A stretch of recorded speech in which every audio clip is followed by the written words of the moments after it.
12 के ऊपर वीडियो 6 बन रही है। लेक्चर कंटेंट क्या है, डिटेल टॉपिक 12.1 और रेगुलर फॉल्सी के ऊपर डिस्कशन होगी।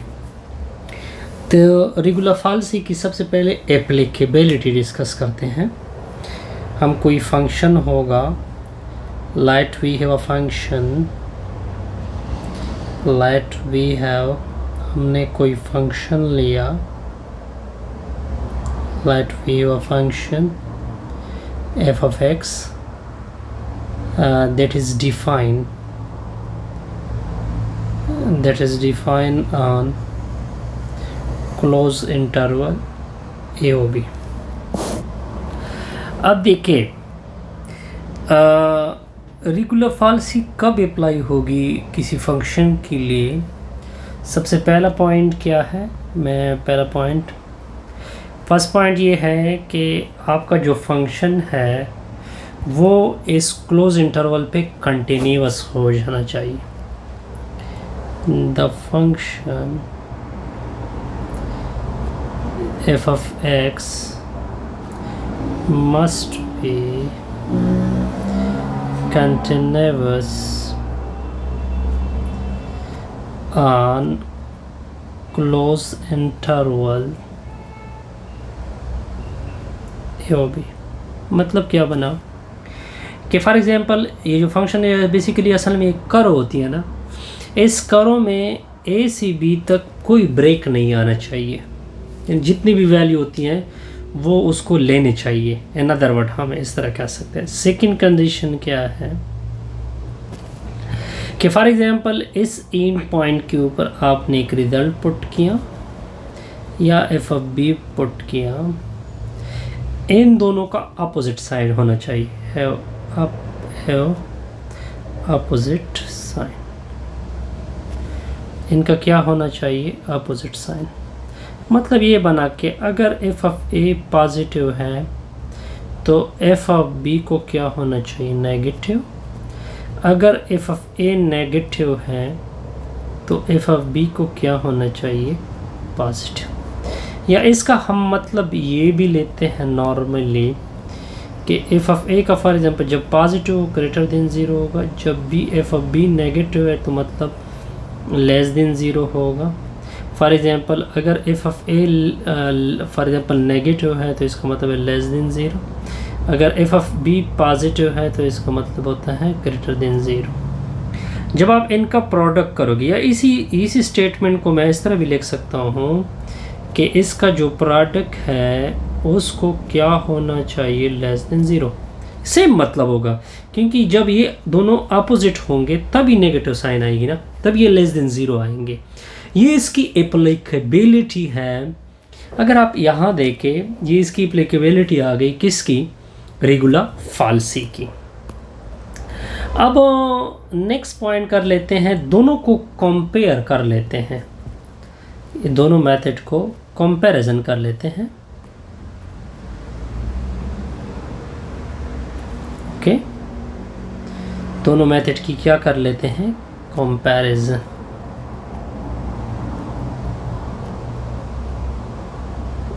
Comparison of regular falsies,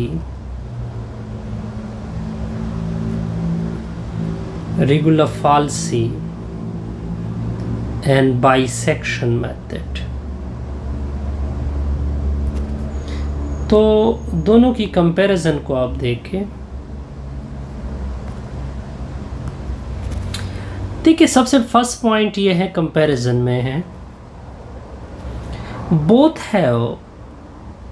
both method have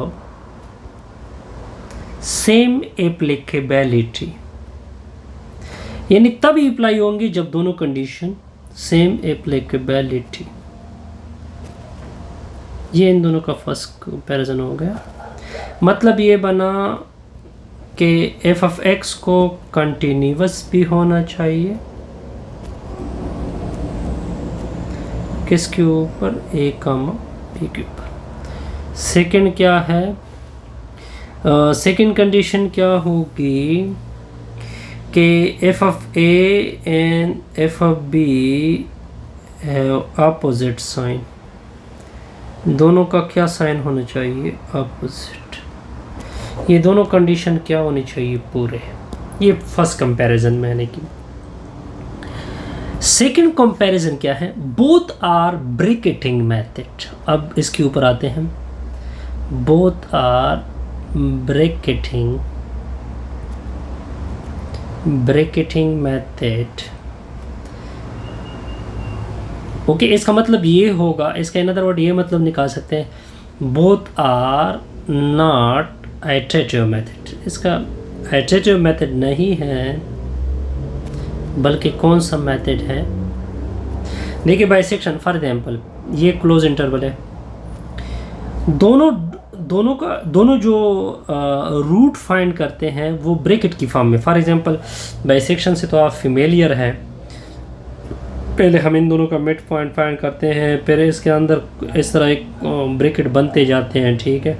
same case regular फाल्सी का भी होता है, ठीक है। सेम केस किसका होता है, रेगुलर फाल्सी के बता। थर्ड कंपैरिजन कर लेते हैं, both are root finding method. दोनों root finding method, both are roots finding method. Okay, लेकिन कौन सी रूट ये ढूंढ रहे होते हैं किसी भी क्लोज इंटरवल के दरमियान, अप्रॉक्सीमेटेड रूट। न्यूमेरिकल मेथड है ये भी, इसकी कंपैरिजन अप्रॉक्सीमेटेड रूट को क्या कर रहे होते हैं, ढूंढ रहे होते हैं। अप्रॉक्सीमेटेड मेथड है, या इस तरह कर सकते हैं कि अगर मैं इसको इस तरह, बोथ आर न्यूमेरिकल मेथड। दोनों क्या है, न्यूमेरिकल मेथड है। देखिए ये जो रेगुलर फाल्सी है, ये इसकी जो देखिए बाइसेक्शन क्या कर रहा होता है। बाइसेक्शन फॉर एग्जांपल ये क्लोज इंटरवल होता है, पहले इस तरह करता है, इनका मिड पॉइंट फाइंड करता है, ठीक है। फिर अपोजिट साइन को दोबारा करके देखता है, फिर या इस तरफ मिड पॉइंट देखता है या इस तरफ मिड पॉइंट। देखिए ये जो है ये फास्टली कन्वर्जेंस नहीं है, ठीक है। फास्टली कन्वर्जेंस मतलब ये होता है कि रूट की तरफ जो जा रही होती हैं वो बड़े आहिस्ता आहिस्ता स्लो स्पीड से जा रही होती हैं, जबकि रेगुलर फाल्सी हम देखेंगे कि उसकी स्पीड थोड़ी सी इससे क्या होगी, ज़्यादा होगी। Regula फाल्सी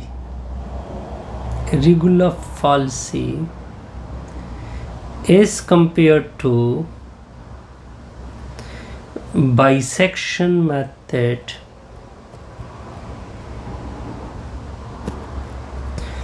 fastly convergence। कौन सी मेथड है, फास्टली कन्वर्जेंस। जब ये फास्टली कन्वर्जेंस है तो इसका मतलब ये क्लोज भी जाएगी। जो एरर होता है, एरर इन रेगुलर फाल्सी में इज लेस, कम होता है, as compare to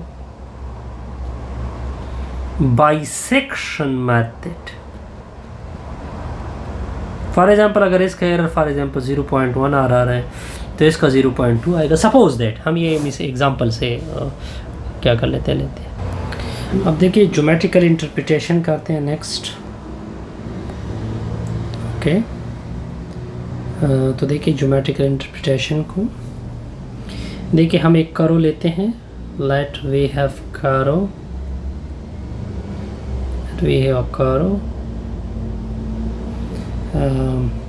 that is f of x between close interval a और b। अब मैं आपके सामने प्रॉपर वो करो ड्रॉ भी कर लेता हूँ।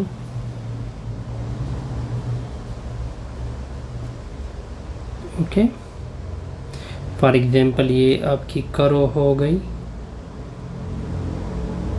ये इसका x है, ये इसका y है, ये a होगा, ये f of a होगा, ये पॉइंट b होगा, ये क्या होगा, f of b होगा, ये ग्रेटर देन 0, ये लेस देन 0। ठीक हो गया। इसका मतलब है कि अगर आप करो को देखें, करो में कोई ब्रेक नहीं आ रहा। f of x is continuous on ये वो भी ओके, ये भी ओके हो गया। सेकेंड, अगर आप ज्योमेट्रिकली देखें F of A and F of B have opposite sign, क्या है? अपोजिट साइन है। अब हम चाहते हैं कि हम इस रूट की तरफ पहुंच जाए, ठीक है? तो हम क्या कर लेते हैं, पहले एक लाइन ड्रा कर लेते हैं, ठीक हो गया। लेकिन देखें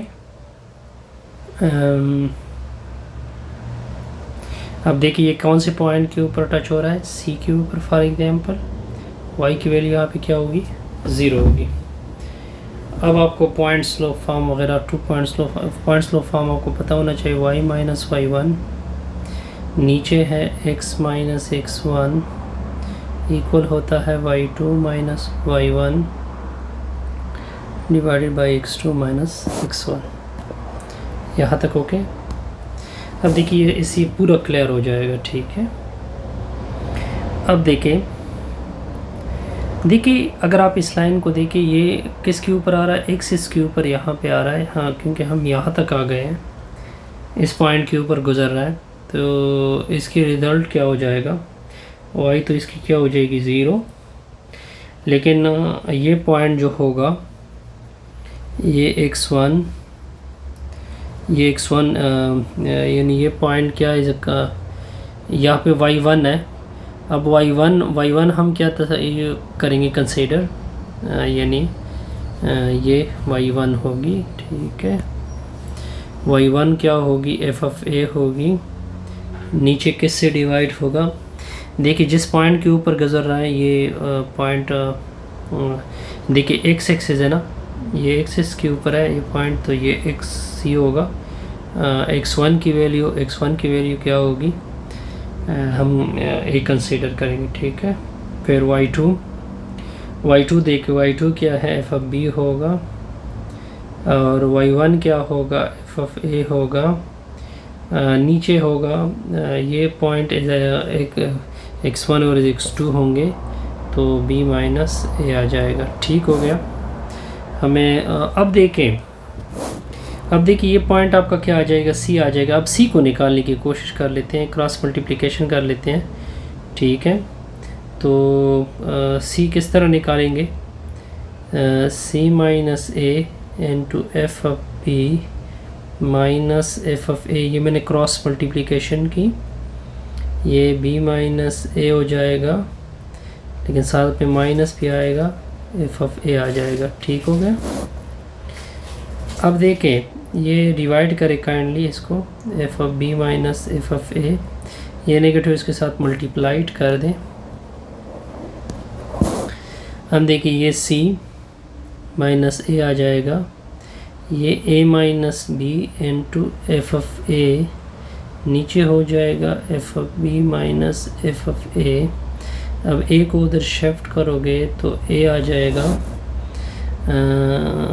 माइनस होगा तो प्लस होगा, plus A minus B F of A divided by F of B minus F of A. या फॉर एग्जांपल आप इसको इस तरह भी लिख सकते हैं। अब इस तरह करें, इससे नेगेटिव कॉमन करेंगे, क्या कॉमन करेंगे, नेगेटिव साइन कॉमन करेंगे इन दोनों से, नीचे वाले से, तो वो नेगेटिव इधर मल्टीप्लाइड होगा, तो a minus B F of A divided by F of A minus F of B. अब देखिए अब हम एनालाइज कर लेते हैं, नेक्स्ट पॉइंट में क्या कर लेते हैं, एनालाइज। अब देखें नेक्स्ट पॉइंट में क्या डिस्कस कर लेता हूँ, एनालाइज। देखिए अब क्या हो रहा है, आपके पास रिज़ल्ट क्या आ रहा है। देखिए ए था, फिर क्या था, बी था, अब एक और पॉइंट आ चुका है सी, जिसकी मैथमेटिक्स ये हैं। अब देखिए अब आप इस तरह करोगे कि एफ ऑफ ए आपने फाइंड किया होगा, फिर एफ ऑफ सी फाइंड करोगे, फिर ये एनालाइज पॉइंट मैं डिस्कस कर रहा हूँ कि अब नेक्स्ट क्या करेंगे, नेक्स्ट इटरेशन के लिए, ठीक हो गया। फिर एफ ऑफ सी होगा, फिर एफ ऑफ बी होगा। अगर इन दोनों के दरमियान अपोजिट साइन है, ठीक है, तो जो मेथड होगा वो इन दोनों के माबेन कंटिन्यू होगा, यानी अप्रोच कंटिन्यू करेगा रूट्स की तरफ। फॉर एग्जांपल इन दोनों के दरमियान क्या आ रहा है, सेम साइन आ रहा है, तो ये पोर्शन क्या हो जाएगा, साइड पे हो जाएगा। मैं यहाँ पे आपको दिखा भी देता हूँ। सपोज़ कर लेते हैं, आपको समझाने के लिए मैं कर लेता हूँ कि इन दोनों के माबेन मेथड स्टार्ट है, इन दोनों के दरमियान सेम साइन आ गया, यानी यहाँ पे सपोज़ कर ले पॉजिटिव या नेगेटिव आया, तो ये पोर्शन हम क्या करेंगे, ज़ाइल कर देंगे, ख़त्म कर देंगे इस पोर्शन। हमारी पोर्शन अब रूट हम इधर ढूंढेंगे। ठीक हो गया। तो रूट ढूंढने के लिए हम दोबारा क्या करेंगे, इस सी पॉइंट के ऊपर हमने एफ ऑफ सी फाइंड किया होगा, वो फॉर एग्जांपल इधर तक आया होगा। अब देखिए ये लाइन आपकी यहाँ तक आ जाएगी। अब देखिए आपका एक और पॉइंट ये आ गया, फॉर एग्जांपल जो भी है, ठीक है। आप दोबारा इसके ऊपर साइन देखोगे, ठीक है। ये इधर मेथड में एक और चीज़ मैं आपको नोट करा देता हूँ। जैसी फॉर एग्जांपल इन दोनों के दरमियान कंटिन्यू हो जाता है तो मेथड थोड़ा सा चेंज होगा। अब ये पॉइंट फॉर एग्जांपल वो नेक्स्ट पॉइंट फॉर एग्जांपल ये डी आ जाएगा। क्या आ जाएगा, अब ये डी पॉइंट किस तरह निकालेंगे वो मैं इसी से नकल कर लेते हैं। डी क्या होगा, ये देखें पॉइंट कौन कौन से यूज़ हो रहे हैं, ए और सी यूज़ हो रहे हैं ना, तो यहाँ पे दोबारा ए होगा माइनस ए माइनस सी आ जाएगा, एफ ऑफ ए आ जाएगा, एफ ऑफ ए आ जाएगा माइनस एफ ऑफ सी आ जाएगा। अब आपका पॉइंट फॉर एग्जांपल एक और पॉइंट आ गया, डी आ गया, वो एफ ऑफ डी भी फाइंड करोगे। फॉर एग्जांपल अब आपके पॉइंट क्या क्या है, एफ ऑफ ए है, एफ ऑफ सी है, और एक और पॉइंट एफ ऑफ डी आ गया। ठीक हो गया, यानी ये इन दोनों के दरमियान कहीं पे लाई होगा। फॉर एग्जांपल इनका पॉजिटिव है, इनका पॉजिटिव है, इनका क्या है, नेगेटिव है, तो ये पोर्शन अगर आप देखिए ये सेम आ रही है, ये पोर्शन ख़त्म हो जाएगी। इसका मतलब ये बना कि अब ये पॉइंट क्या आ जाएगा, ये पॉइंट एफ ऑफ डी आ जाएगा। ठीक हो गया। अब हमारी लाइन कुछ इस तरह से आ जाएगी। ठीक हो गया यहाँ तक। अब देखिए हमारी मेथड ए और डी के दरमियान कंटिन्यू हो जाएगी। ठीक है, तो हम अपने फार्मूले को जर्नलाइज कर लेते हैं, एक्स एन की फॉर्म में। For example